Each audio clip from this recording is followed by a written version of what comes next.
Assalamualaikum warahmatullahi wabarakatuh. Waalaikumsalam warahmatullahi wabarakatuh. Selamat sore ibu-ibu. Sore. Ibu masih semangat hari ini masih ya Bu ya? Harus Masih, semangat. ya, Walaupun masih. ini cuacanya panas banget. Jadi di kesempatan kali ini saya akan melakukan penyuluhan mengenai ibu hamil.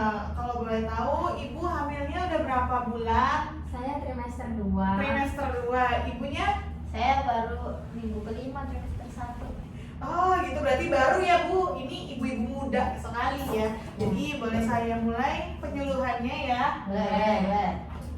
Ibu sebelumnya, apakah ibu mengetahui tentang definisi kehamilan itu apa sih? Sepengetahuan ibu aja, tolong dikasih tahu. Boleh ibu. Jadi kehamilan itu Bu bertemunya sel telur dan sel sperma. Nanti yang udah jadi itu yang bertemu itu nanti berubah menjadi zigot. Iya. Dan nanti berubah menjadi janin. Betul, itu betul apa yang ibu siapa sebelumnya namanya? Dinda. Ibu Dinda betul. Tempat ibu siapa namanya? Febri. Ibu Febri apa Bu? Boleh dijelaskan? Sama. Oke, sama ya Bu ya, kurang lebihnya kayak gitu. Jadi emang benar itu proses kehamilan itu proses bertemunya sel telur dengan spermanya bapak. Kamu ini ya? Aku benar. Jadi di sini ada perubahan tubuh selama kehamilan. Ibu merasa gak sih kalau misalkan selama hamil itu tubuh ibu-ibu ini ada perubahan, entah itu dari berat badan atau perutnya itu lebih membesar setelah hamil? Ada perubahan Bu? Ya pasti ada lah Bu. Ini ya, dia boleh dijelaskan Bu? Ada Iya, udah besar ya Bu ya. Ibu baru ya, belum kelihatan ya. Jadi Ibu, Ibu ini boleh saya jelaskan dulu ya Bu ya. Jadi selama kehamilan di fase 5 bulan itu berat badan bayinya itu masih di 700 gram. Terus 7 bulan meningkat nih berat badan bayinya sebesar 1.600 gram atau sekitar 1,6 kilo. Terus pas 9 bulan itu berat badan bayi 3.000 gram atau setara dengan 3 kilogram, sorry. Jadi kalau boleh tahu sebelumnya kan ibu melakukan pemeriksaan rutin USG. Ibu boleh dijelaskan nggak sih Bu, berat badan bayi janin ibu itu udah di angka normal sebelum yang saya sebutkan atau sebenarnya nimbang berat badan bayi gimana sus? Kan saya baru pertama kali. Oh, baru pertama kali ini ya melakukan pemeriksaan ya. Sebelumnya kalau misalnya pemeriksaan seperti itu datang saja ya ke klinik atau ke bidan terdekat. Ya, ditimbangnya itu melalui ini kayak komputer kayak gitu. Itu lewat USG juga ke Iya, lewat USG juga ke detail. USG-nya USG yang tidak, iya yang mahal jalannya. Enggak sih. Ya makanya kita next ya. Oke, nextnya ini ada keluhan umum saat hamil. Ibu merasakan pusing atau sakit pinggang gitu nggak Bu? Bengkak kakinya? Ini sebenarnya saya jelaskan dulu ya Bu ya. Sebenarnya kalau misalkan bengkak kaki itu mulai pada kehamilan tua itu udah ada perubahan bengkak kaki. Jadi kalau misalkan sakit pinggang sendiri itu mungkin ibu-ibu merasakan. Iya, Merasakan ya? Merasakan. Nah, cara menghindarinya itu ibu-ibu udah tahu belum? Tahu, meluruskan punggung dan menurunkan pantat. Iya. Kalau misalkan seperti itu, ibu bisa melakukan kegiatan itu dengan mengangkat jemuran, terus kayak ngejemur baju itu kegiatan yang ringan ya untuk dilakukan oleh ibu hamil. Jadi ibu hamil tidak boleh mengangkat beban yang sangat berat, terlalu berat. Ibu kalau misalkan bengkak kaki yang normal, yang tidak normal itu udah tahu belum? Gimana cara ngeceknya gitu? Gimana? Pencet. Apanya yang dipencet Bu? Bengkaknya dipencet. Terus kalau misalkan tidak normal itu ada reaksi apa? Kalau tidak normal tidak kembali. Oh betul. Jadi itu ya Bu ya kurang lebihnya yang dijelaskan Ibu Febri itu seperti itu. Kalau misalkan tidak normal kaki dipencet seperti ini tuh tidak balik. Oke lanjut ya. Nah, dia balik tapi lama maksudnya gitu, tipe mulutnya. Nah, cara mengatasi bengkaknya sendiri itu dengan melakukan supinasi atau rebahan, dan kakinya itu lebih tinggi ya Bu ya. Jadi kakinya itu bisa diganjal pakai bantal. Nah, ini pelayanan kesehatan bagi ibu hamil. Nah, sebelumnya ibu kan udah ada pemeriksaan ya Bu ya di klinik Iya. terdekat gitu, dan dilakukan pemeriksaan ke petugas kesehatan itu tinggi berat badan, betul Bu?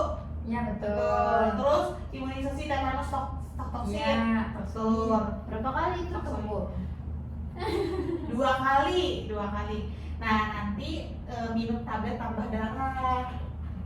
Next ya Bu ya. Nah, pengaturan gizinya sendiri ibu selama hamil itu harus penuh ya Bu ya.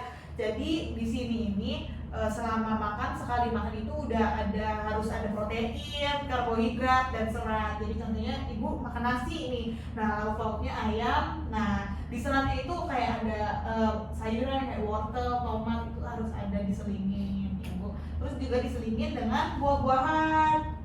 Ibu, apakah ibu udah dilaksanain semua ini makanannya? Sudah. Bagus. Capcay itu bagus juga. Nah, ini Masih Bu masih sering makan gula. masih sering nggak apa-apa ibu, gulanya nggak apa-apa, itu gula untuk tenaga ya Bu ya selama kehamilan. Tapi jangan terlalu banyak gulanya. Ibu ada riwayat gula darah sebelumnya? Ada Bu. Ada ya, keturunan ya. Iya. Oh, ini sahabatnya kali ya, terlalu banget. Jadi jangan terlalu berlebihan ya Bu ya makan gulanya. Oke, selanjutnya itu ada kesiapan psikologis menghadapi kehamilan. Ibu sebelumnya udah tahu belum sih tentang suami istri yang merasa belum siap gitu terhadap kehadiran janin? Saya mau menjelaskan. Boleh. Sebenarnya nggak ada suami istri yang nggak siap ya. Kalau sudah memutuskan untuk menikah itu pastinya sudah siap untuk Iya. segala konsekuensinya. Tapi adanya perubahan peran dari suami istri tersebut itu yang bisa bikin kaget. Jadi peran suami itu sangat penting saat kita hamil sampai melahirkan. Betul. Untuk menghindari baby blues juga. Betul.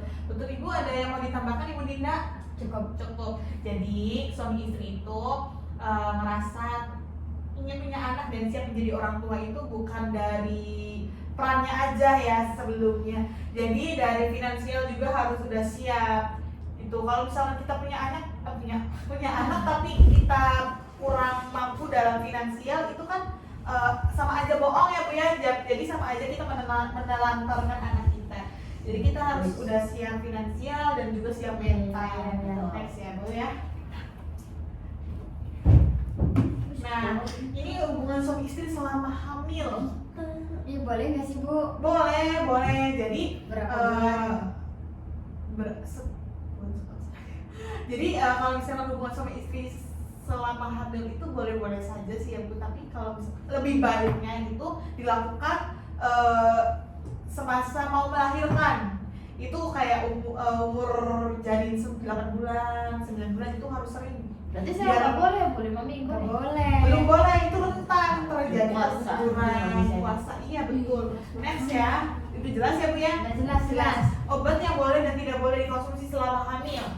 Ibu sering mengkonsumsi obat-obatan warung atau Tidak. sering? Paramet. Itu jangan ya Bu ya.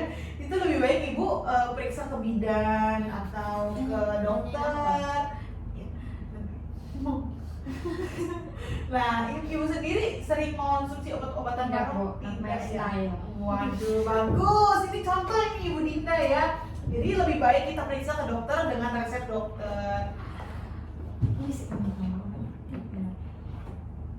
Nextnya ada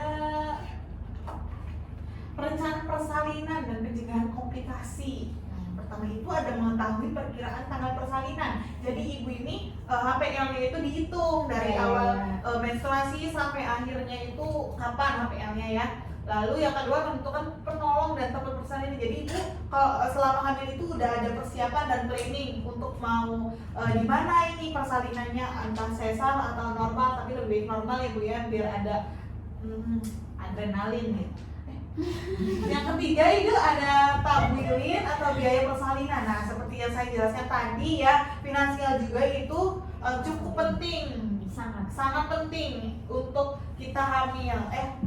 Selama hamilan. Jadi biaya persalinan itu apa ya Bu? Kalau misalkan kita dana darurat lah, itu intinya dana darurat ya. Kalau misalkan kita tidak bisa di cover BPJS itu tidak bisa. Nah yang keempat itu menyiapkan kendaraan, entah itu motor atau mobil. Boleh beca. Nah yang kelima itu ada calon donor darah. Calon donor darah sendiri itu kenapa? Karena kalau misalkan kita kehabisan darah reklamasi ya.